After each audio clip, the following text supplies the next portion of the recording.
Weh, kau buat apa ni? Aku tengok ni, bagi makan burung-burung kat sana. Cuba kau tengok burung-burung kat sana. Cantik je.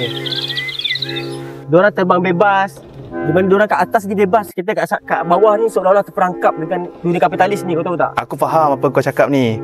Memanglah sebab kita dalam dunia kapitalis ni, kita nak kena bayar bil, semua benda nak kena bayar, air, api, semua tu basic punya saja. Tapi semua benda nak kena bayar. Mereka kena hidup dengan terbang bebas, makanan pun kita bagi free. Hidup jadi macam kucing pun tengok, kucing kita yang bagi dia makan free je. Tapi kita manusia ni hidup macam dalam penjara. Betul, aku setuju. Tetapi kita tetap lebih beruntung berbanding sahabat-sahabat kita yang dekat Palestin sana. Kalau kita betul nak bebaskan Palestin seperti burung-burung yang berterbangan, menyumbanglah kepada viral Palestin. Dengan bantuan anda, kita boleh meringankan bebanan mereka dan semoga insya-Allah ia akan menjadi satu perjuangan untuk membebaskan Palestin. Free Palestine!